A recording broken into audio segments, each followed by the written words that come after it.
വാക്ക് പാലിക്കുക. നട്ടലില്ലാത്ത management കെട്ടിത്തൂങ്ങിച്ചാവുക. സ്ഥിരപ്പെടുത്താൻ വയ്യെങ്കിൽ factory സർക്കാർ വീട് ആക്രമിക്കോ പുന്നൂസേട്ടാ? ഞാനിവിടെ ഇല്ലെന്ന് പറഞ്ഞിട്ട്. ഒന്നും പേടിക്കണ്ട, ഒക്കെ പുന്നൂസേറ്റു. മോനകത്ത് വയ്ക്കോ, ഒന്നും പേടിക്കണ്ട, ഞാൻ ഏറ്റവും. ഫാക്ടറിയിലെ തൊഴിലാളികളാണോ? അതെ, പൊന്നു മോനല്ലേ, ഒന്നകത്തേക്ക് പോയിക്കോളൂ. ഇല്ലെങ്കിൽ അവരെന്ത് ചെയ്യും? അവർ പലതും ചെയ്യും. മോന്റെ കാല് ഞാൻ പിടിച്ചോളാം, മോനെ ഒന്നകത്തേക്ക് പോയിക്കോളൂ. ഇത് നേരിടാൻ പുന്നൂസേട്ടൻ മതിയെന്ന്.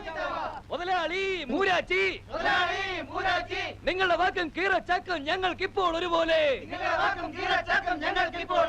നട്ടലില്ലാത്ത മാനേജ്മെന്റ് കെട്ടിത്തൂങ്ങിച്ചാവുക.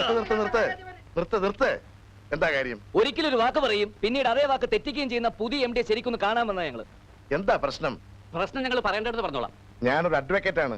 അഡ്വക്കേറ്റ് ആണോ ഇറച്ചി വെട്ടുകാരാണോ എന്ന് അറിയാൻ വന്നതല്ല ഞങ്ങള്. പ്രശ്നം എന്തായാലും ഞാനത് പരിഹരിച്ചെന്നാൽ പോരെ? ഹായ്, ഇയാള് വെയിറ്റ് ചെയ്യായിരുന്നു തോന്നുന്നു നമ്മുടെ പ്രശ്നങ്ങൾ പരിഹരിക്കാൻ. സ്ഥിരപ്പെടുത്താൻ വയ്യെങ്കിൽ ഫാക്ടറി സർക്കാർ ഏറ്റെടുക്കുക. മാനേജ്മെന്റ് വാക്ക് പാലിക്കുക. നട്ടലില്ലാത്ത മാനേജ്മെന്റ് കെട്ടിത്തൂങ്ങിച്ചാവുക. ഓ, ഞാൻ പറയുന്നത് കേൾക്കൂ. മുമ്പത്തെ MD മോഹൻദാസിന്റെ ഏറ്റവും അടുത്ത സുഹൃത്തായ ഞാനാണ് ഇപ്പോൾ ഇവിടുത്തെ കാര്യങ്ങളെല്ലാം നോക്കുന്നത്. ഇവിടെ ഒരു മുദ്രാവാക്യം വിളി കേട്ടല്ലോ. വല്ലവന്റെ മുമ്പിൽ ചെന്ന് നിന്നിട്ടല്ല മുദ്രാവാക്യം വിളിക്കുക. എല്ലാവരും ഇങ്ങോട്ട് വാ, എന്നിട്ട് എന്റെ മുമ്പിൽ വന്ന് മുദ്രാവാക്യം വിളിക്കും. മിസ്റ്റർ, ഈ പ്രശ്നം ഞാൻ സമാധാനപരമായിട്ട് കൈകാര്യം ചെയ്തുകൊണ്ടിരിക്കുകയാണ്. ഈ പ്രശ്നം സമാധാനപരമായിട്ട് കൈകാര്യം ചെയ്യണോ വിപ്ലവപരമായിട്ട് കൈകാര്യം ചെയ്യണോ തീരുമാനിക്കുന്നത് ഞാനാണ്. തൊഴിലാളികളുടെ വികാരത്തെ മാനിക്കാതിരിക്കാൻ ഞാൻ സമ്മതിക്കില്ല. അതൊക്കെ മാനിക്കാൻ ഇവിടെ വേറെ ആളുണ്ടോ? തനിക്ക് എന്താ കാര്യം? ഒന്ന് ഇങ്ങോട്ട് വന്നേ, മുദ്രാവാക്യം വിളിക്ക്, എനിക്കൊന്ന് കേൾക്കാനാ പ്ലീസ്. പറഞ്ഞത് കേട്ടില്ലേ? ഉത്തരവാദിത്തപ്പെട്ട ഈ സാറിന്റെ മുമ്പിലോട്ട് ഒന്ന് മുദ്രാവാക്യം വിളിക്കാൻ. മുദ്രാവാക്യം വിളിച്ച് പ്രാക്ടീസ് ചെയ്യാനല്ല ഞങ്ങൾ വന്നത്. എത്രയും പെട്ടെന്ന് ഞങ്ങളുടെ നീറുന്ന പ്രശ്നങ്ങൾ. നിങ്ങളോട് നീറണ്ടെന്ന് ആര് പറഞ്ഞു? നീറിക്കോ, ഇഷ്ടം പോലെ നീറിക്കോ. ഓരോരുത്തരായിട്ട് നീറ്. ആ നീറ്റില് എന്റെ മുമ്പിൽ വെച്ചായിരിക്കണം. അതെ, ഇയാൾ ഇവിടുത്തെ ആരും അല്ല. ഇവിടുത്തെ പിള്ളേരുടെ അമ്മാവനാണ് പപ്പൻ ചേട്ടൻ. കാര്യങ്ങൾ ഇങ്ങോട്ട് പറഞ്ഞാട്ടെ. ഞാനൊരു അഡ്വക്കേറ്റ് ആണ്. ഞാനൊരു SI ആണ്. എന്റെ പൊന്നു തൊഴിലാളി സുഹൃത്തുക്കളെ, ചെമ്മീൻ കമ്പനി എന്റെ അധികാരപരിധിയിൽപ്പെട്ടതാണ്. അഡ്വക്കേറ്റിന് എന്തെങ്കിലും തീർപ്പ് ഏൽപ്പിക്കണമെങ്കിൽ കോടതിയിൽ പോകണം. എന്നാൽ ഒരു SI ഉണ്ടല്ലോ, എവിടെ സംഭവം നടക്കുന്നു അവിടെ വെച്ച് തീർപ്പ് ഏൽപ്പിക്കും. താനൊരു പുല്ല് കൽപ്പിക്കണ്ടോ? ആ MD ഒന്ന് വിളിക്കുന്നുണ്ടോ? നിക്ക്, ഞാൻ ഇയാളൊന്ന് പറഞ്ഞോട്ടെ. ഒരു അഡ്വക്കേറ്റിന് ഇടിക്കാനുള്ള അധികാരമില്ല, പക്ഷെ പോലീസുകാരന് അതുണ്ട്. അത് മറക്കണ്ട. ഏത് പോലീസുകാരനെ ഇടിക്കാൻ കഴിവുള്ള അഡ്വക്കേറ്റിനെ താൻ കണ്ടിട്ടുണ്ടോ? ഇല്ല. എന്നാൽ ഇങ്ങോട്ട് നോക്ക്, അപ്പൊ കാണാം. ഇടി കൊള്ളാൻ കഴിവുള്ള ഒരു അഡ്വക്കേറ്റിനെയാണ് ഞാൻ ഇപ്പൊ എന്റെ മുന്നിൽ കാണുന്നത്. ഓഹോ, എന്നാ ധൈര്യം ഇടിയടാ. ഞങ്ങളുടെ പ്രശ്നങ്ങൾ പരിഹരിച്ചിട്ട് ചിലപ്പോ കൊലപാതകത്തിന് സാക്ഷി പറയേണ്ടി വരും. വീടാക്രമിച്ച് കൊന്നുള്ള കുറ്റവും നമ്മുടെ തലയിൽ വരും. അവന്മാർ തല്ലിച്ചോട്ടെ, ഓടിക്കോ.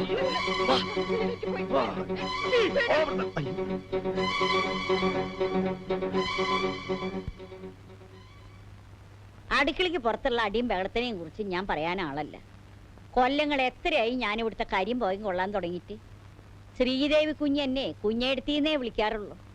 മടുത്തു മക്കളെ, ഈ തീറ്റ പട്ടാളത്തിനെ കൊണ്ട് കുഞ്ഞമ്മ മടുത്തു. ഞാൻ ഇന്ന് അടുക്കളയിലോട്ട് ചെന്നപ്പോഴുണ്ട് ആ പോലീസുകാരന്റെ പെണ്ണുപിള്ള കുറെ അണ്ടിപ്പരിപ്പെടുത്ത് വായിക്കാത്തിട്ട് ചവച്ച് തിന്നുന്നു. ആന കരിമ്പും കാട്ടി കയറിയ പോലെ അവരങ്ങോട്ട് കയറിയാല് ഫ്രിഡ്ജ് തുറക്കുന്നു, ആപ്പിൾ എടുക്കുന്നു, മുന്തിരിങ്ങ എടുക്കുന്നു. എന്തിനാ ഒരു തക്കാളി പോലും അവിടെ വെച്ചേക്കാൻ സമ്മതിക്കത്തില്ല.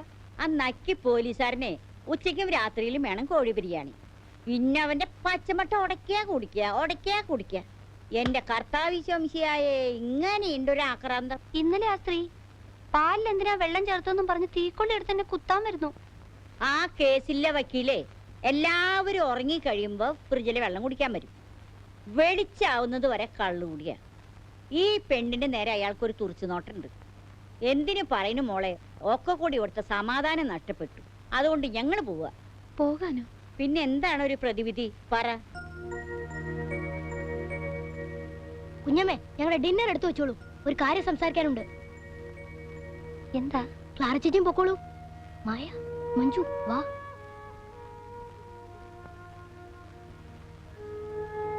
എന്താടാ? ദിവസം തോറും സംഭവങ്ങൾ വഷളായി വരികയാണ്.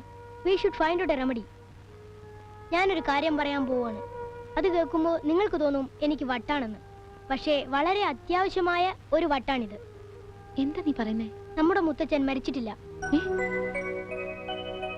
മുത്തച്ഛൻ മരിച്ചിട്ടില്ല എന്ന് നിന്നോട് ആര് പറഞ്ഞു?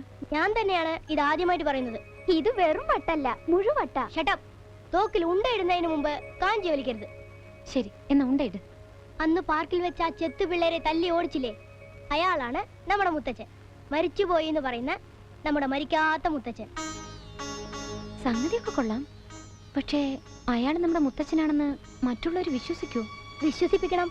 അതിന് കുറച്ച് ബുദ്ധി ഉപയോഗിക്കേണ്ടി വരും. അയാളതിന് സമ്മതിക്കണ്ടേ? സമ്മതിക്കും. His good at heart. കണ്ടാ അറിയാം. വീടും കുടിയില്ലാത്ത അയാളെ എവിടെ ചെന്ന് കണ്ടുപിടിക്കാനാ?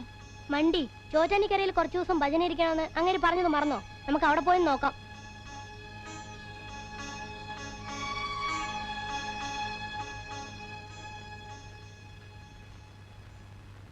അവിടെ എങ്ങും ഇല്ല. എല്ലായിടത്തും നോക്കി, പക്ഷെ അങ്ങനെ ഒരാളെ അവിടെ കണ്ടിരുന്നു എന്ന് ചിലർ പറഞ്ഞു. ഇനി എന്താ ചെയ്യാ? വണ്ടി വിടെ. എങ്ങോട്ട്? ആദ്യം എവിടെ നീങ്ങാം?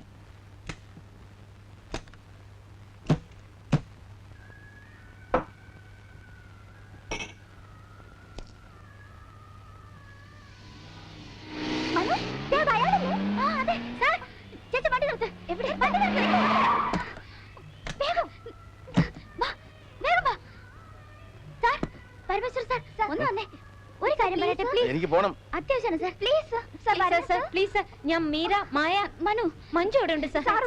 എന്താ കാര്യം? വരൂ സർ. വല്ലവരും തല്ലാനാണോ? എനിക്ക് വയ്യ. വിട്ടേ പറയട്ടെ. പ്ലീസ് സർ, വരൂ സർ. എനിക്ക് ഗുരുവായൂർക്ക് പോകണമെന്ന്. ഒരു അടിയന്തര പ്രശ്നമാണ്. എന്താ അടിയന്തര പ്രശ്നമാണെങ്കിൽ എനിക്കിപ്പോ ബസ് കിട്ടത്തില്ല വേറെ. ഗുരുവായൂർക്ക് ഞങ്ങൾ കാറിൽ വിടാം സർ. ഒരു പിള്ളേരോടാ ഇത്? സ്വന്തം സത്ത അന്വേഷിച്ചുള്ള ഒരു യാത്രയാണ് എന്റേത്. കെട്ടുപാടുകളുടെ ഭാരവും ഭൗതിക പ്രലോഭനങ്ങളുടെ മായയോ അതിജീവിച്ച് ആത്മാവിനെ സ്വതന്ത്രമാക്കാനുള്ള യാത്ര. അതിൻ്റെ ഇടയിൽ ഈ മുഖം മൂടിയെടുത്ത് അണിയാൻ വയ്യ മക്കളെ. ഞങ്ങളെ സഹായിച്ച സാറിന് പുണ്യം കിട്ടും. എനിക്ക് പുണ്യം വേണ്ട. പിന്നെന്താ വേണ്ടത്? എനിക്ക് ഒന്നും വേണ്ട. ഇത്രയും പറഞ്ഞിട്ടും അങ്കിളിന് ഞങ്ങളോട് ഒരു സിമ്പതിയില്ലേ? ഞാൻ പറഞ്ഞില്ലേ, അത്തരം വികാരങ്ങളെ അതിജീവിക്കാനാണ് എന്റെ ശ്രമമെന്ന്. അന്ന് ബീച്ചിൽ വെച്ച അത്തരം വികാരങ്ങളെ അങ്കിൾ അതിജീവിച്ചില്ലല്ലോ. അതെ, തലങ്ങും വിലങ്ങും അവന്മാരെ എടുത്തടിച്ചത് നല്ല വികാരത്തോടായിരുന്നോ? അതൊരു അബദ്ധം പറ്റിയതല്ലേ. ഒരു തവണ കൂടി ആ അബദ്ധം പറ്റിയാൽ ഞങ്ങൾ രക്ഷപ്പെടും. ഞാൻ അവിടെ വന്ന് അവന്മാരൊക്കെ തല്ലി ഓടിക്കാനാണോ ഈ പറയുന്നേ? അതിന് കാശ് കൊടുത്ത് ആരെങ്കിലും ഗുണ്ടകളെ ഏർപ്പാട് ചെയ്താ പോരെ? തല്ലി ഓടിക്കലല്ല ഞങ്ങളുടെ പ്രശ്നം. ഞങ്ങളുടെ വീട്ടിന്റെ കൺട്രോൾ ഞങ്ങളുടെ കയ്യിൽ നിന്ന് പോയിരിക്കുക. അത് ഞങ്ങൾക്ക് തിരിച്ചു വേണം. ഒരാഴ്ച അല്ലെങ്കിൽ 2 ആഴ്ച ഞങ്ങൾക്ക് ആരുമില്ല അങ്കിൾ, പ്ലീസ്. ഞാൻ നിങ്ങളുടെ മുത്തച്ഛനാണെന്ന് അവർ വിശ്വസിച്ചില്ലെങ്കിലോ? അത് ഞങ്ങളേറ്റു. എല്ലാ ഡീറ്റെയിൽസും ഞങ്ങൾ തരാം. അതുപോരെ?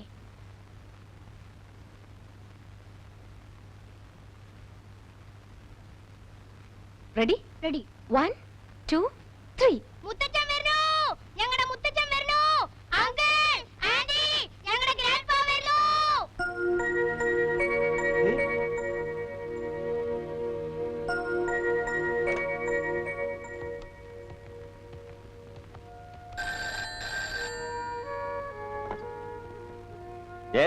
ഹലോ അങ്കിൾ, ഇത് മീരയാണ്. ഒരു ഗ്രാൻഡ് ന്യൂസ് പറയാൻ വേണ്ടി വിളിച്ചതാ. 20 കൊല്ലങ്ങൾക്ക് മുമ്പ് പട്ടാളത്തിൽ വെച്ച് കാണാതായ ഞങ്ങളുടെ മുത്തച്ഛന്റെ കത്ത് വന്നിരിക്കുന്നു. ഇന്ന് ഇവിടെ വരുമെന്ന്. ഏത് മുത്തച്ഛൻ? അങ്ങനെ ഒരാളെ പറ്റി ഞാൻ കേട്ടില്ലല്ലോ. മരിച്ചുപോയി എന്ന് വിചാരിച്ചതല്ലേ? മരിച്ചിട്ടില്ലെന്ന് ഇപ്പോഴല്ലേ അറിയുന്നത്? ഏതായാലും മുത്തച്ഛൻ വരുന്നു കേട്ടപ്പോ ഞങ്ങൾക്ക് സന്തോഷമായി അങ്കിൾ. Okay uncle. ഇനി ഞങ്ങൾ അനാഥരല്ല uncle. We have our grandpa, our great great grandpa. ഇയാളിപ്പോ എന്തിനെങ്കിലും എഴുതുള്ളേ? യുദ്ധത്തിൽ എന്താ കുട്ടികൾ മരിച്ചില്ല? That's our good luck uncle. എന്റെ പെങ്ങള് ശ്രീദേവി, നിങ്ങളുടെ അച്ഛൻ മോഹൻദാസും ജീവിക്കാൻ നിവൃത്തിയില്ലാതെ കഷ്ടപ്പെടുമ്പോ ഈ മനുഷ്യൻ എവിടെയായിരുന്നു? ഒന്ന് തിരിഞ്ഞു നോക്കിയോ? എനിക്ക് ഇത്തിരി ദണ്ണുണ്ട്. നിനക്കോടി? എനിക്ക് പിന്നെ ദണ്ണമില്ലാണ്ടിരിക്കോ? എനിക്ക് വിശ്വാസമില്ല. എന്റെ ഭാര്യക്ക് സങ്കടമില്ലാന്നോ? അതല്ലടോ കോന്ത, എനിക്ക് വിശ്വാസമില്ല. പെട്ടെന്ന് ഇങ്ങനെ ഒരു മുത്തച്ഛൻ എവിടുന്ന് പൊട്ടിമുളച്ച് വന്നു? ഏതോ വണ്ടിയുടെ ശബ്ദം കേൾക്കുന്നുണ്ടല്ലോ. ചിലപ്പോ അത് മുത്തച്ഛനായിരിക്കും.